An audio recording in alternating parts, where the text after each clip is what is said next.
राधे राधे बच्चों।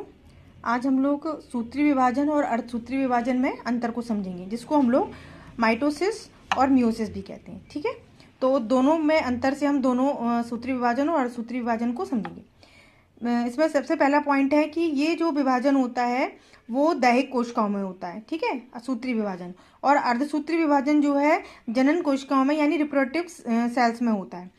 और माइटोसिस में जो होता है मदर सेल से एकमात्र कोशिका से दो पुत्री कोशिका यानी कि डॉटर सेल्स बनती हैं।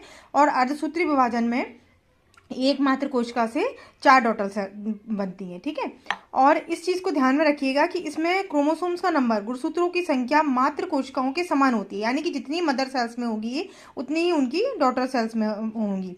और इसमें अर्धसूत्री विभाजन में गुणसूत्रों की संख्या मात्र कोशिकाओं की से आधी होती है, यानी जितना नंबर मदर सेल में होता है उससे आधा होगा। और आपका सूत्री विभाजन में क्रॉसिंग ओवर की प्रक्रिया नहीं होती है, लेकिन अर्धसूत्री विभाजन में क्रॉसिंग ओवर होता है। इसमें समजात्र गुणसूत्र के जोड़े नहीं बनते हैं सूत्री विभाजन में, और इसमें समजात्र गुणसूत्र के जोड़े बनते हैं अर्धसूत्री विभाजन में। अच्छा, सूत्री विभाजन की जो प्रोफेस अवस्था होती है यानी पूर्व अवस्था जो होती है वो छोटी होती है। जब आप इसका डिटेल पढ़ते हैं तो आप इसमें याद रखिएगा कि इसमें छोटी होती है, और इसमें विभाजन की पूर्व अवस्था जो होती है वो लंबी होती है अर्धसूत्री विभाजन में।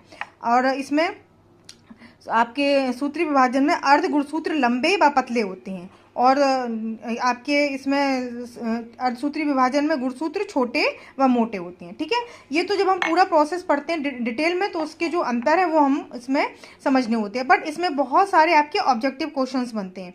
ऑब्जेक्टिव क्वेश्चन मीन्स यानी कि सबसे पहले तो वही सूत्री विभाजन और सूत्री विभाजन कहाँ होता है। ठीक है, इसमें डॉटर सेल्स की संख्या कितनी होती है, और इसमें किस प्रोसेस में क्रॉसिंग ओवर होता है, किस में नहीं होता है, किस में पूर्वावस्था छोटी होती है, बड़ी होती है, या डॉटर सेल्स की संख्या कितनी होती है, और किस में जो अर्धगुणसूत्र होते हैं वो किस तरह के होते हैं। तो इस तरह के बहुत सारे इसमें ऑब्जेक्टिव क्वेश्चंस बनते हैं और सूत्री विभाजन और सूत्री विभाजन से पूछे जाते हैं, जो कि आपके कॉम्पिटिटिव एग्जाम और सारी बायोलॉजी क्लासेस के लिए 12th 11th सब के लिए बहुत ही इंपॉर्टेंट है। तो अगर आप इसमें ये अंतर तैयार कर लेते हैं सूत्री विभाजन और सूत्री विभाजन के, तो सारी लॉन्ग प्रोसेस की समरी आपको याद हो जाएगी, जिससे आप लोग बहुत सारे जो ऑब्जेक्टिव क्वेश्चन हैं उनके आंसर आप आसानी से दे सकते हैं।